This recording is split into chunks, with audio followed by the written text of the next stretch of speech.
So today we're going to talk a little bit about nursing faculty job satisfaction in North America. And considering our topic of AI at our keynote, I would want to let you know that I have developed this PowerPoint using Gamma. I had a student that actually presented a assignment to me in Gamma, and so I thought I could use my traditional presentation, which was all my own information, but I will tell you that Gamma enhanced that PowerPoint, even though that it is my brain work. Okay, so welcome to the presentation. I've declared that I've utilized Gamma, and just like any good educator, we're going to have session objectives. Our session objectives are to define job satisfaction in the academic context, understand elements of faculty fulfillment, identify impact factors, distinguish modifiable factors, and discuss evidence-based implications and strategies. So just what exactly is job satisfaction? And I think each of us might have a definition that might be a little bit different from each other. However, job satisfaction is a multidimensional concept that includes cognitive evaluation, emotional response, and various factors such as pay, work conditions, and recognition. And of course, like any good scholar, there must be a theory to go with this, right? So we have Herzberg's two-factor theory. There are two components, of course. It's two factors. One is motivators, and the other is hygiene factors.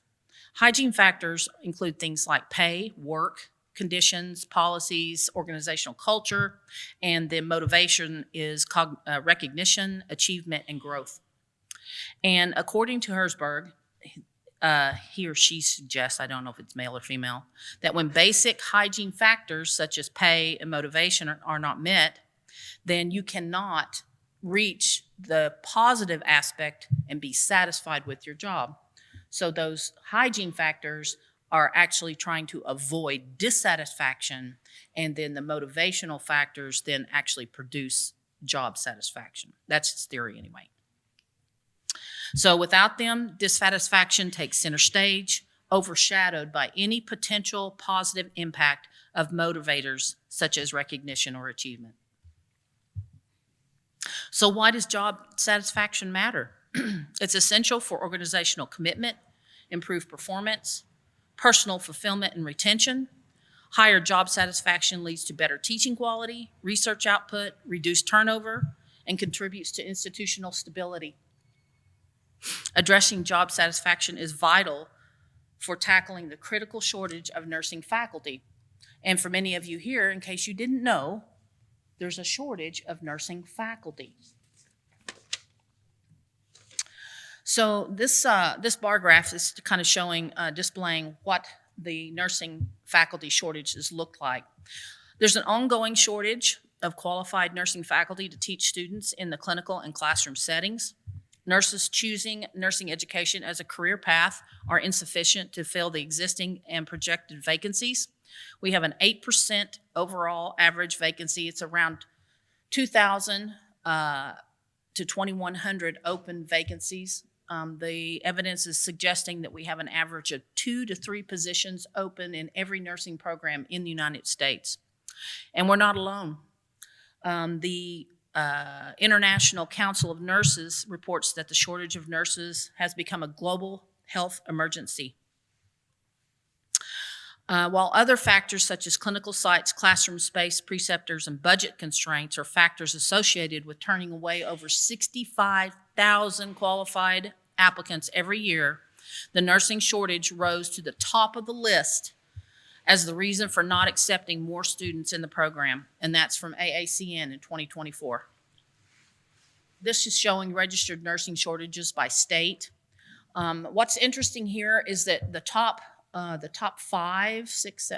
7 are showing significant shortages, but if you'll notice 8, 9, and 10, we start to have a positive number of faculty.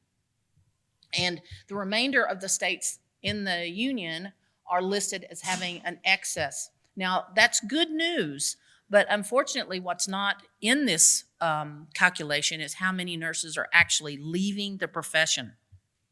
So as Dr. DeGagne was saying, things change quickly. So I completed this presentation on Wednesday, and then on Thursday, a new report came out. So some information on the workforce.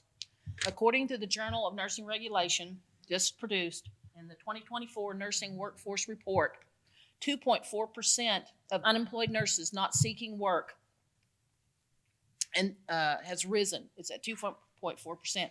There's 3.3% employed in other fields other than nursing. 36.8% state the reason for unemployment is they're taking care of family and home, and 8.4% list an inadequate salary. So these are some of the latest values and evidence that supports why faculty are also in this number, because where do we pull from?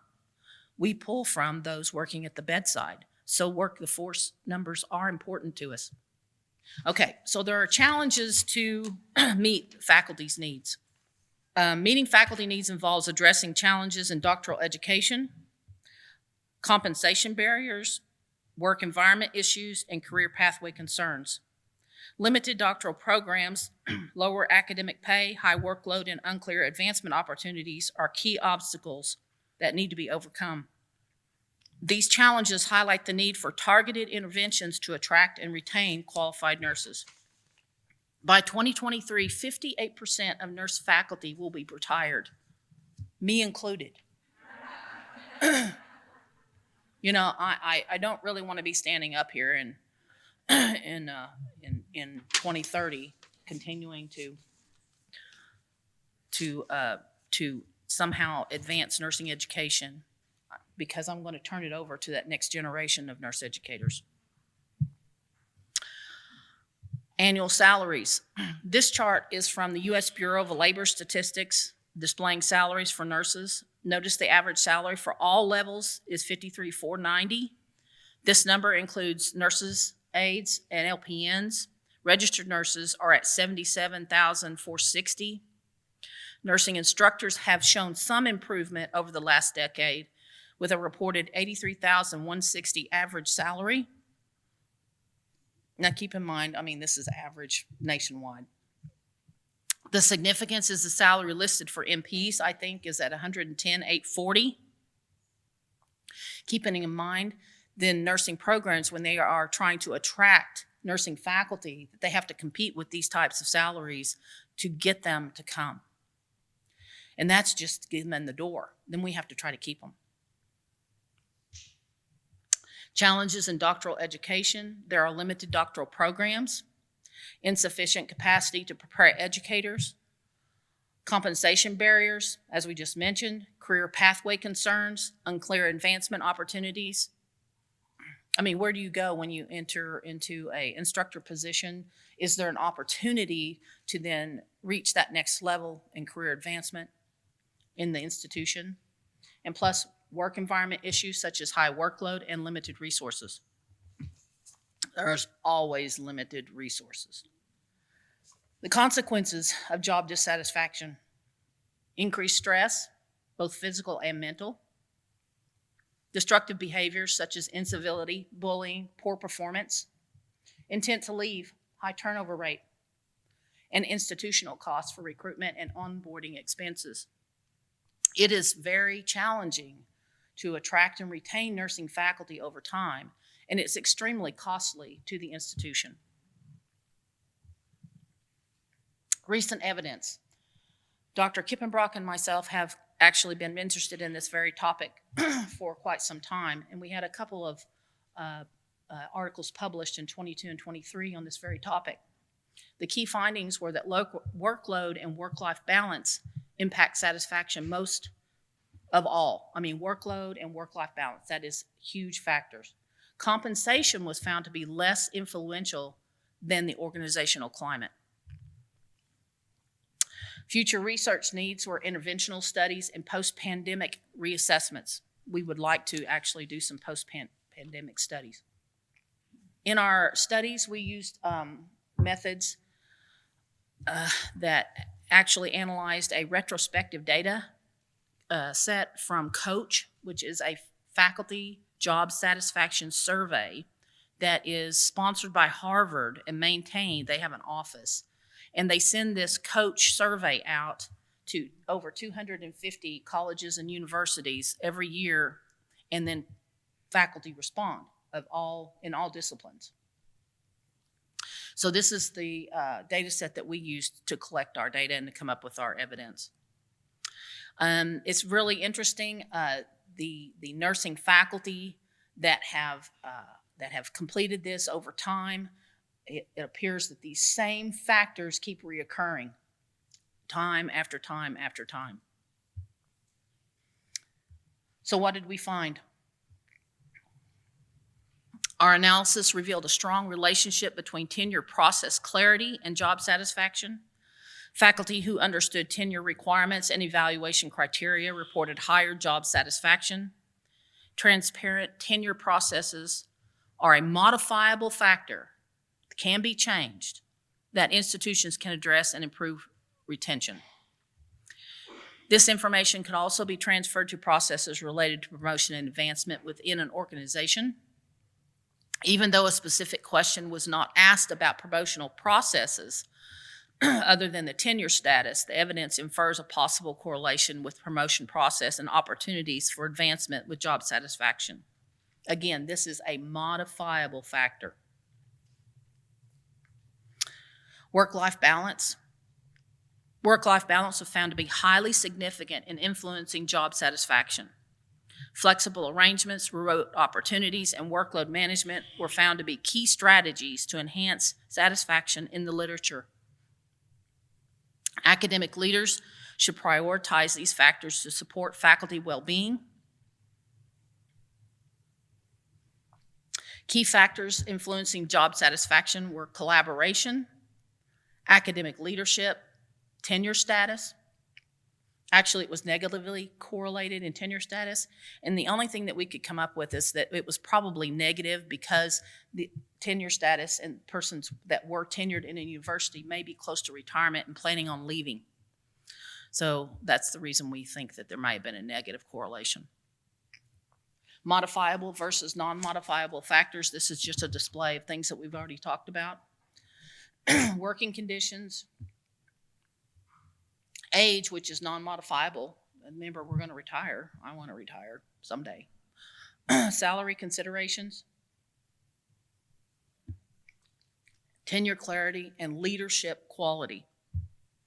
Additional suggestions from the literature to address the faculty shortage include financial incentives such as loan forgiveness, which we do have the NFLP at the University of Arkansas for loan forgiveness.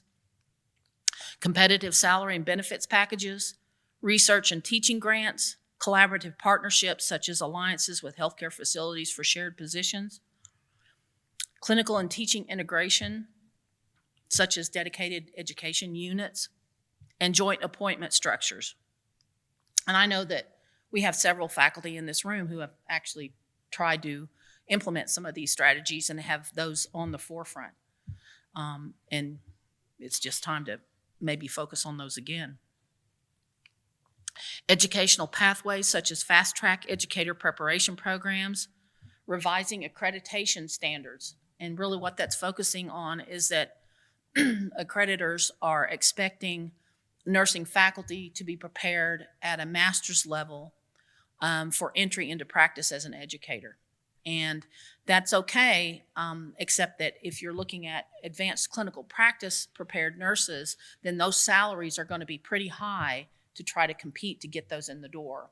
So fast tracking, maybe an RN to an MSN program for nurse educators might be an option, or an MSN to advanced clinical practice for APRNs. Remote teaching opportunities, expanding the faculty pool and increase access to the most qualified educators. Many nursing programs are now offering remote teaching opportunities. One example is from a recent conversation I had with a retiring nursing educator at a conference, at the Nursing Education Research Conference this past month.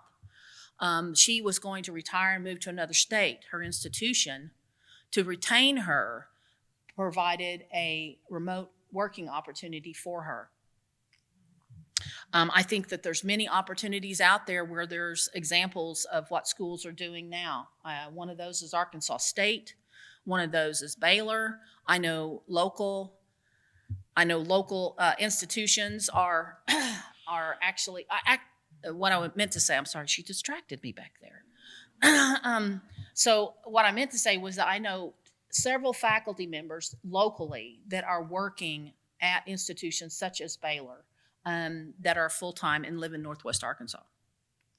Implications for academic leaders. Academic leaders should conduct regular faculty satisfaction surveys, develop targeted interventions, execute policy changes, and measure outcomes through retention rates and productivity metrics. Strategic planning and implementation are crucial for improving faculty satisfaction. Key takeaways and future direction. Key factors such as tenure clarity, collaboration, leadership, work-life balance, and compensation significantly impact faculty satisfaction. Financial incentives, collaborative partnerships, and educational pathways offer promising solutions. Leadership quality emerged as the most influential, highlight the word influential, modifiable factor that can have lasting impact on job satisfaction and intent to stay.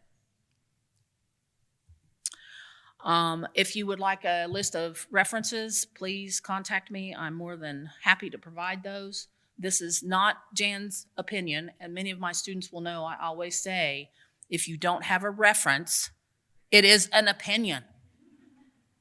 And so this is reference and in the literature.